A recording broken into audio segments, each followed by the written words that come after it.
ವಿಚಾರವಾಗಿ ಮಾತನಾಡೋದಕ್ಕೆ ಹಿಂದೂ ಮುಖಂಡ ಆಗಿರುವಂತಹ ಮೋಹನ್ ಗೌಡ ನಮ್ಮ ಸಂಪರ್ಕದಲ್ಲಿದ್ದಾರೆ. ಮೋಹನ್ ಗೌಡ್ರೆ ನಮಸ್ಕಾರ. ನಮಸ್ತೆ ಮೇಡಮ್. ವಿಷಯ ಗೊತ್ತಾಯ್ತು ಅಂತ ನಾನು ಅಂದ್ಕೊಳ್ತೀನಿ, ತಮ್ಮ ಫಸ್ಟ್ ರಿಯಾಕ್ಷನ್ ಸರ್? ಹೌದು ಮೇಡಮ್, ಪಬ್ಲಿಕ್ ಟಿವಿ ಮೂಲಕ ನಮ್ಗೆ ಗೊತ್ತಾಯ್ತು. ತುಂಬಾ ನೋವಾಗ್ತಿದೆ. ಅಂದ್ರೆ ಒಂದು ಅಮಾಯಕ ಹಸುವನ್ನ, 3 ಹಸುವನ್ನ ಮಲಗಿರುವಾಗ ಕೆಚ್ಚಲನ್ನ ಕೊಯ್ದು ಈ ತರ ಒಂದು ಅಂದ್ರೆ ಮನುಷ್ಯರು ಮಾಡದೇ ಇರತಕ್ಕಂತ ರಾಕ್ಷಸಿ ಕೃತ್ಯವನ್ನ ಇವತ್ತು ಮಾಡ್ತಾ ಇದ್ದಾರೆ. ಇಂಥ ಕೃತ್ಯವನ್ನ ನಾವು ಐಸಿಸ್ ಗಳು ಮಾಡ್ತಾ ಇದ್ರು. ಆದ್ರೆ ನಮ್ ಚಾಮರಾಜಪೇಟೆಯಲ್ಲಿ ಈ ತರ ನಡೀತಾ ಇರುವಂತದ್ದು ಇದೊಂದು ರೀತಿಯಲ್ಲಿ ಅಂದ್ರೆ ಇದನ್ನ ಶಬ್ದಗಳಲ್ಲಿ ವರ್ಣಿಸ್ಲಿಕ್ಕೆ, ಅದನ್ನ ಖಂಡಿಸ್ಲಿಕ್ಕೆ ಶಬ್ದಗಳಿಲ್ಲ. ಅಷ್ಟು ಕ್ರೂರ ರೀತಿಯಲ್ಲಿ ಈ ರೀತಿಯಲ್ಲಿ ಮಾಡಿದ್ದಾರೆ. ಇದ್ರ ಹಿಂದೆ ಒಂದು ದುರ್ದೈವ ಅಂತ ಹೇಳಿದ್ರೆ, ಇವತ್ತು ಈ ತರ ಬೇರೆ ಬೇರೆ ಪೇಟ ಸಂಘಟನೆಗಳು ಪ್ರಾಣಿಗಳ ಮೇಲೆ ಏನಾದ್ರೂ ಆದಾಗ ಅವರು ತಕ್ಷಣ ಇದು ಮಾಡ್ತಾರೆ. ಆದ್ರೆ ಗೋಮಾತೆ ಮೇಲೆ ಇಷ್ಟೊಂದು ಇದಾದಾಗ ಯಾವುದೇ ಪೇಟ ಸಂಘಟನೆಗಳು ಇದ್ರ ಬಗ್ಗೆ ಮಾತಾಡ್ತಾ ಇಲ್ಲ. ಈ ತರ ಒಂದು ಇದರಲ್ಲಿ ನಡೆದಿರುವಂತದ್ದು ಇದನ್ನ ನಾವು ತೀವ್ರವಾಗಿ ಖಂಡನೆ ಮಾಡ್ತೇವೆ. ಮತ್ತೆ ಇದೊಂದು ಟೆರರಿಸ್ಟ್ ಆಕ್ಟೇ. ಅಂದ್ರೆ ಒಂದ್ ರೀತಿಯಲ್ಲಿ ಇಷ್ಟು ಒಂದು ಹಿಂದೂಗಳನ್ನ ಅಂದ್ರೆ ದೇವರನ್ನ, ಅಂದ್ರೆ 33 ಕೋಟಿ ದೇವತೆಗಳ ರೂಪದಲ್ಲಿ ನಾವು ಗೋಮಾತೆಯನ್ನ ಪೂಜೆ ಮಾಡ್ತೇವೆ. ಆ ಗೋಮಾತೆಗೆ ಕೆಚ್ಚಲನ್ನ ಈ ರೀತಿ ಕಡ್ದಿರುವಂತದ್ದು ಒಂದು ರೀತಿಯಲ್ಲಿ ಹಿಂದೂಗಳ ಧಾರ್ಮಿಕ ಭಾವನೆ ಇದೆ. ಗೋಮಾತೆಗೆ ಮಾಡಿದ ಅಪಮಾನ ಮತ್ತೆ ಒಂದು ರೀತಿಯಲ್ಲಿ ನಮ್ ಧಾರ್ಮಿಕ ಭಾವನೆಯನ್ನು ನೋವುಂಟು ಮಾಡುವ ಉದ್ದೇಶದಿಂದಲೇ ಮಾಡಿದ್ದಾರೆ. ಅಂದ್ರೆ ಧಾರ್ಮಿಕ ಸೌಹಾರ್ದವನ್ನ ಕೆಡಿಸ್ಲಿಕ್ಕಾಗಿ ಮಾಡಿರ್ತಕ್ಕಂತ ಕುಕೃತ್ಯ ಮತ್ತು ಇದೊಂದು ಭಯೋತ್ಪಾದನೆ ಕೃತ್ಯ ಇದೆ. ಸರ್ಕಾರ ಇದ್ರ ಮೇಲೆ ಕೂಡ್ಲೇ ಯಾರ ಅಪರಾಧಿಗಳಿದಾರ ಅವರನ್ನು ಬಂಧಿಸ್ಬೇಕು. ಮತ್ತೆ ಇದ್ರ ಬಗ್ಗೆ ಎಲ್ಲ ಹಿಂದೂ ಸಂಘಟನೆಗಳ ಸಮಾಲೋಚನೆ ಮಾಡಿ ತಕ್ಷಣ ಇದ್ರ ಮೇಲೆ ನಾವು ಒಂದು ಆಂದೋಲನ ಏನು ಮಾಡುವಂತದ್ದು ನಾವು ಮಾಡ್ಲಿಕ್ಕಿದ್ದೇವೆ. ಇದನ್ನ ಸರ್ಕಾರ ಎಚ್ಚೆತ್ಕೊಳ್ಬೇಕು. ಅಪರಾಧಿಗಳನ್ನ ಕೂಡ್ಲೇ ಬಂಧನ ಮಾಡ್ಬೇಕು. ಮುಲಾಜಿಲ್ಲದೆ ಅವರನ್ನ ಬಂಧನ ಮಾಡ್ಬೇಕು. ಇಲ್ಲದೆ ಹೋದ್ರೆ ತೀವ್ರವಾದ ಹೋರಾಟವನ್ನ ನಾವು ನೀವು ಸ್ಥಳೀಯರಿಂದ ಯಾರತ್ರಾದ್ರೂ ಮಾಹಿತಿ ಪಡ್ಕೊಂಡ್ರ ಏನ್ ಆಕ್ಚುಲ್ ಆಗಿದ್ದು, ಯಾರಿಂದ ಕೃತ್ಯ ಆಗಿದ್ದು ಅನ್ನೋದು ಏನಾದ್ರೂ ಗೊತ್ತಾಗಿದ್ಯಾ ನಿಮ್ ನೆಟ್ವರ್ಕ್ ಗಳ ಮೂಲಕ? ಮೇಡಮ್, ಇದರಲ್ಲಿ ಮಾಹಿತಿ ಪ್ರಕಾರ ಹೆಚ್ಚಿನವರಿಗೆ ರಾತ್ರಿ ಮಲಗಿರುವಾಗ ಈ ತರ ಕೃತ್ಯ ನಡೆದಿದೆ. ಅದನ್ನ ಈಗ ಜಮೀರ್ ಅಹಮದ್ ಕ್ಷೇತ್ರದಲ್ಲಿ ನಡೆದಿರುವಂತ ಇದು ಅವರು ವಿಧಾನಸಭಾ ಕ್ಷೇತ್ರದಲ್ಲಿ ಬರುತ್ತೆ. ಹಾಗಾಗಿ ಈ ತರ ಜಿಹಾದಿ ಮಾನಸಿಕತೆಯವರು ಇದನ್ನ ಮಾಡಿರ್ಬೋದು ಅಂತ ಹೇಳಿ ಅಲ್ಲಿನ ಸ್ಥಳೀಯರು ಹೇಳ್ತಾರೆ. ಹಿಂದೂಗಳ ಧಾರ್ಮಿಕ ಭಾವನೆಯನ್ನ ನೋವುಂಟು ಮಾಡ್ಲಿಕ್ಕಾಗಿ ಉದ್ದೇಶ ಪೂರ್ವಕವಾಗಿ ಇದನ್ನ ಮಾಡಿದ್ದಾರೆ. ಒಂದ್ ಕಡೆ ನಾವು ನಿನ್ನೆ ಎಲ್ಲಾ ಕಡೆಯಲ್ಲಿ ಹಬ್ಬವನ್ನ ಆಚರಣೆ ಮಾಡಿದ್ವಿ.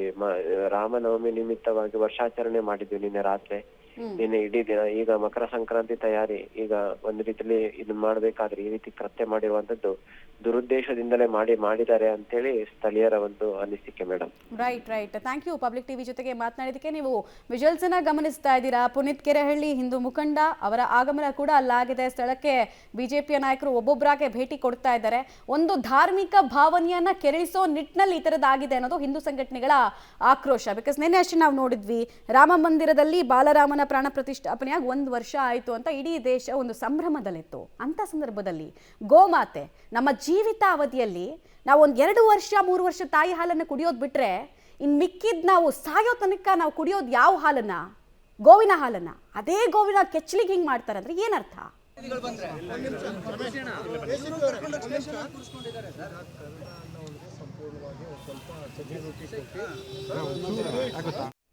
ಡೀಟೇಲ್ಸ್ ಕೊಡ್ತಾರೆ ಪ್ರಕಾಶ್. ಸ್ಪಾಟಿಗೆ ಸದ್ಯಕ್ಕೆ ಹಿಂದೂ ಮುಖಂಡರು ಕಾರ್ಯಕರ್ತರು ಜಮಾವಣೆ ಆಗ್ತಾ ಇರೋದನ್ನ ನಾವು ನೋಡ್ತಾ ಇದೀವಿ. ಏನ್ ಆಗ್ರಹಿಸ್ತಾ ಇದ್ದಾರೆ? ಸದ್ಯಕ್ಕೆ ಏನೆಲ್ಲ ಆಗ್ತಾ ಇದೆ ಅಲ್ಲಿ? ಈಗ ಬೆಳಗ್ಗೆಯಿಂದ ಇಷ್ಟೆಲ್ಲ ಬೆಳವಣಿಗೆಗಳಾದ್ರೂ ಕೂಡ ಕ್ಷೇತ್ರದ ಶಾಸಕರು ಘಟನಾ ಸ್ಥಳಕ್ಕೆ ಬಂದಿಲ್ಲ ಅನ್ನುವಂತಹ ಆಕ್ರೋಶಗಳು ಕೂಡ ಇದೀಗ ವ್ಯಕ್ತವಾಗ್ತಾ ಇದ್ದಾವೆ. ವಿಪಕ್ಷ ನಾಯಕ ಆರ್ ಅಶೋಕ್ ಅವರು ಕೂಡ ಕೆಲವೇ ಕ್ಷಣಗಳಲ್ಲಿ ಇಲ್ಲಿಗೆ ಬರ್ತಾ ಇದ್ದಾರೆ. ಜೊತೆಗೆ ಸಂಸದ PC ಮೋಹನ್ ಅವರು ಕೂಡ ಬಂದಿದ್ರು. ಜೊತೆಗೆ ಸ್ಥಳೀಯರದ್ದು ಕೂಡ ಒಂದೇ ಒಂದು ಆಕ್ರೋಶ, ಜೊತೆಗೆ ಅಸಮಾಧಾನ. ಸಾಕಷ್ಟು ಬಾರಿ ಕೂಡ ಈ ರೀತಿಯ ಒಂದಿಷ್ಟು ಕೃತ್ಯಗಳು ಆಗ್ತಾ ಇದ್ದಾವೆ. ಹೆಣ್ಮಕ್ಕಳನ್ನ ಅಡ್ಡಗಟ್ಟಿ ಅವರನ್ನು ಚುಡಾಯಿಸುವಂಥದ್ದು, ಹಲ್ಲೆ ಮಾಡುವಂಥದ್ದು, ಭಯಪಡಿಸುವಂಥದ್ದು ಆಗ್ತಾ ಇದೆ. ಹಾಗಿದ್ರೂ ಕೂಡ ಪೊಲೀಸರು ಕಟ್ಟುನಿಟ್ಟಿನ ಕ್ರಮಕ್ಕೆ ಮುಂದಾಗಿಲ್ಲ ಅನ್ನುವಂತಹ ಆಕ್ರೋಶ, ಅಸಮಾಧಾನಗಳು ಕೂಡ ಸ್ಫೋಟ ಆಗುತ್ತೆ. ನೇರವಾಗಿ ಮಾತನಾಡಿಸ್ತೀನಿ, ಒಂದಿಷ್ಟು ಸ್ಥಳೀಯರಿದ್ದಾರೆ. ಹೇಳಿ ಮೇಡಮ್, ಎಷ್ಟು ಸಫರ್ ಪಡ್ತೀರಿ ಈ ಭಾಗದಲ್ಲಿ? ಈ ಭಾಗದಲ್ಲಿ ಸಫರ್ ಆನೆ ವಿಷಯಗೇನೆ ತುಂಬ ಸಫರ್ ಸರ್. ಆ್ಯಕ್ಚುಲಿ ಇಲ್ಲಿ ನಾವು ಪ್ರೊಟೆಕ್ಷನಲ್ಲಿ ಇಲ್ಲ, ಪ್ರೊಟೆಕ್ಷನ್ ಸಿಗ್ತಾ ಇಲ್ಲ ನಮಗೆ.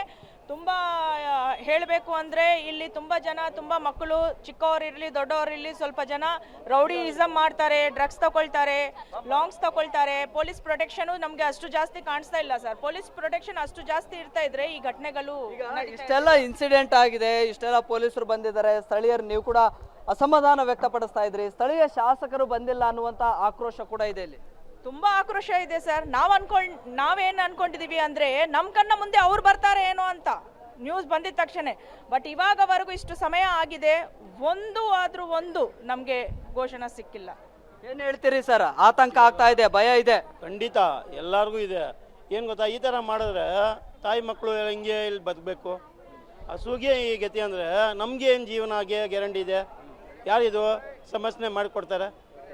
ಈ ಸಂದರ್ಭದಲ್ಲಿ ಹೇಗಿರುತ್ತೆ ಸರ್ ಸಿಚುವೇಶನ್? ಓಡಾಡ್ಲಿಕ್ಕೆ ಇಲ್ಲಿ ಮಾತ್ರ ಏನು ಗೊತ್ತಾ ಹೇಳೋದು, ಇಲ್ಲಿ ಬಂದು ಡ್ರಗ್ಸು ಗಾಂಜಾ ಎಲ್ಲ ಇದು ಸಪ್ಲೈ ಮಾಡ್ತಾರೆ. ಯಾರು ಏನು ಮಾಡ್ತಾರೆ ಗೊತ್ತಾಯ್ತಾ ಇಲ್ಲ. ಅಮ್ಮ ಹೇಳಿ ಅಮ್ಮ. ಚಿಕ್ಕ ವಯಸ್ಸಿಂದ ಮಾಡ್ತಾ ಇರೋದು ಪಾಪ ಹುಡುಗ. ಅವಾಗಿಂದ ಇಷ್ಟು ದಿವಸ ಇಲ್ಲ, ಇವಾಗ ಇದಾಗಿದೆ ಅಂದ್ರೆ ಏನಿದೆ ಐತೆ ಹೇಳ್ರಿ.